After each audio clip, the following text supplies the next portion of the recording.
CBR. Like many long-standing comic series and franchises, the Fantastic Four have various misconceptions about them persisting over time. With Fantastic Four: First Steps hitting theaters in 2025, fans are wondering if the reboot will be more comic accurate than the previous adaptation. From misunderstandings of Marvel history to details invented for the movies, here are 5 common lies told about the Fantastic Four. Were you just waiting outside the bathroom to try and catch me in a towel? The Fantastic Four work like the Avengers. One of the biggest misconceptions is that the Fantastic Four are a superhero team similar to the Avengers or the X-Men. The Fantastic Four fit the basic superhero standard, but they are primarily scientific explorers. Their stories have science fiction themes, like exploring parallel dimensions or distant galaxies, while the Avengers' purpose is to defend Earth. They are not vigilantes like Spider-Man or super soldiers like Captain America, who are devoted to fighting evil. However, they fight dangerous supervillains like Galactus or Doctor Doom when necessary.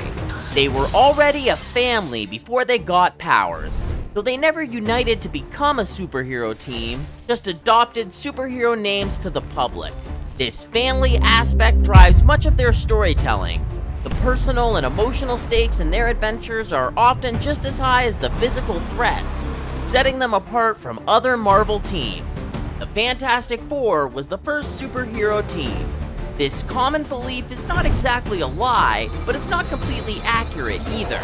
They were indeed Marvel's first modern superhero team, debuting in 1961 and marking the beginning of the Marvel Age of Comics. Before Marvel adopted its current name, it was called Timely Comics. The first superhero team in Timely was All Winners Squad, and created in 1946. It consisted mainly of Captain America, his sidekick Bucky, the Human Torch, that's not Fantastic Four's Johnny Storm, his sidekick Toro, Namor the Submariner, the Whizzer, and Miss America. The All Winners Squad comics were reprinted in the 1960s, but the team never became as famous as the Fantastic Four. The Fantastic Four were revolutionary because they represented a new kind of superhero team.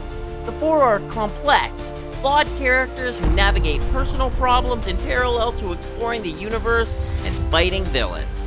Reed Richards is abusive to Sue Storm. I can explain this. Reed Richards is often labeled rude and cold, which makes sense considering the many stories featuring his arrogance. However, thinking he's abusive to Sue Storm overlooks the complexity and evolution of Reed's character. Reed Richards is driven by his intellect and curiosity, often to the point of obsession. This drives him to make some questionable choices, but they're not out of malice. Sue is often complaining about his lack of attention to the family, but that's not his only defining trait.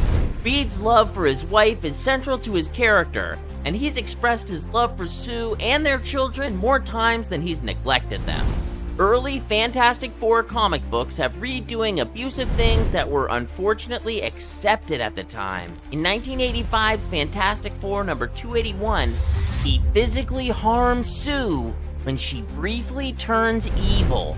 And it's a terrible scene, but it's unfair to judge a character that has changed so much.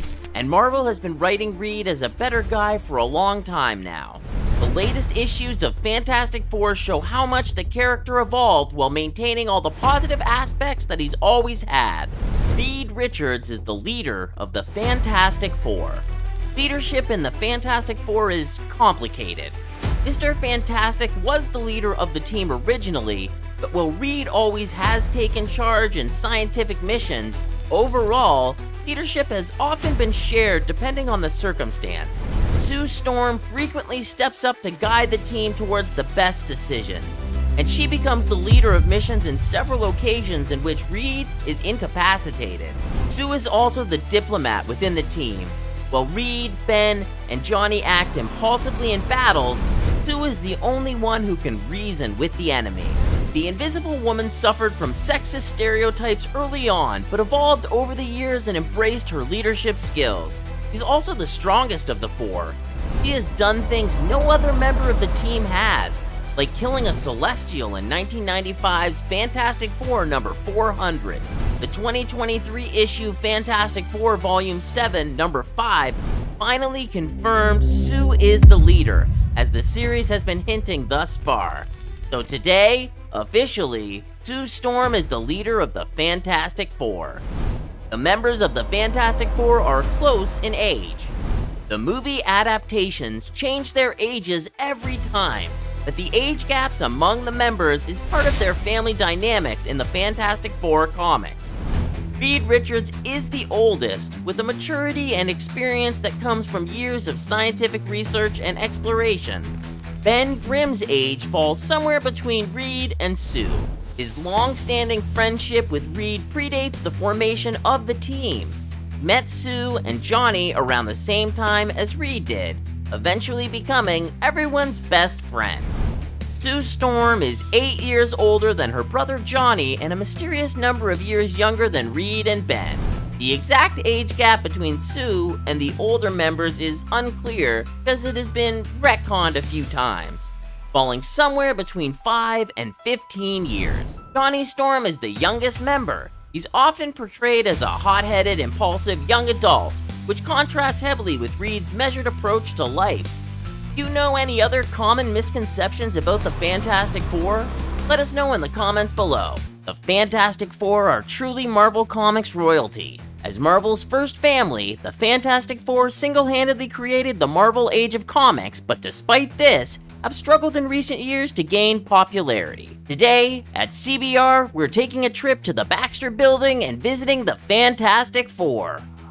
In 1961, Fantastic Four #1 was published, one of the most seminal comic books of all time. It told the story of how Reed Richards, Ben Grimm, Susan Storm, and Johnny Storm ventured into space only to be exposed to cosmic rays. The unexpected accident altered each of them in wondrous ways.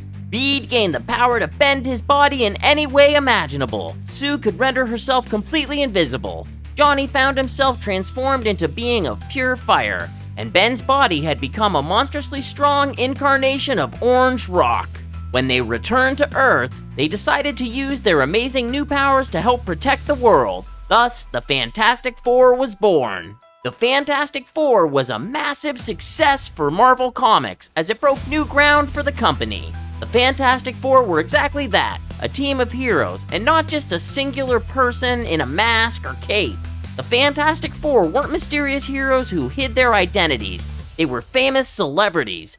Johnny even had his own fan club. Unlike other superhero teams, they were a family and dealt with common familial problems. Reed and Sue's relationship as lovers, partners, and eventually parents gave them a very personal and human touch. Ben and Johnny often bickered and fought, with Ben's caustic attitude always causing some form of drama or another. The Fantastic Four were fittingly fantastic superheroes, but they were a family first and acted like a family. Just as all roads lead to Rome, so do all roads lead back to the Fantastic Four in the Marvel Universe. Some of the greatest and most impactful characters in Marvel made their debut thanks to the Fantastic Four. Dr. Doom, the world's ultimate supervillain. The Skrulls, shape-shifting aliens bent on total domination. The Inhumans, superpowered beings from the dark side of the moon. Adam Warlock, the keeper of the vampiric soul gem. Kang the Conqueror, the supreme ruler of time. And Black Panther, the monarch of Wakanda, have all debuted in the pages of the Fantastic Four. As truly impressive as the history and impact of the Fantastic Four may be, perhaps no other superhero team has suffered from such a difficult transition into the modern age than they have. Iron Man, Spider-Man, and the X-Men all traveled into the 80s, 90s, and 2000s with relative ease, whether because of their inherent youthfulness, vibrant personalities, or plain old cool factor. Each of those heroes were able to adapt to radical new trends and tastes. The Fantastic Four, however, remained resolutely in the past. Reed Richards, as wonderful a hero as he may be, will always be seen as the staunch scientist with a pipe in his mouth, despite having decades of character development. Sue has never been truly able to cast aside her title as Invisible Girl, her feats and accomplishments often going ignored. Ben and Johnny have tons of personality, but these two characters can't carry a team-up series on their own. As the gritty stories of the 80s revolutionized the comic industry, with the likes of Frank Miller's Batman, The Dark Knight Returns, and Alan Moore's Watchmen bringing gritty realism to the mix, the Fantastic Four began to lag behind. The extreme makeover that was the 90s with the radical adventures of X-Force, the X-Men, and the exuberance of Spider-Man and his host of symbiote villains, the Fantastic Four were left further and further in the past. Attempts at shaking up the mix did little to reinvigorate readers' interest in the family of heroes, even with acts such as scarring Ben's face and giving Sue one of the most ridiculous outfits of the 90s.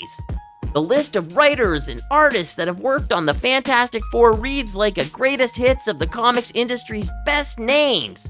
The brightest and most exciting moments of the Marvel Universe have appeared and been explored thanks to the Fantastic Four. 1986's Fantastic Four vs. the X-Men is a shining culmination of what makes the Fantastic Four one of Marvel's best teams, and a must-read for fans might need to be convinced in giving them a shot. Without them, Marvel just wouldn't be Marvel, plain and simple. And with a brand new movie on the horizon, now's the perfect time to dive into Marvel's first family. Thanks for watching CBR. Until next time.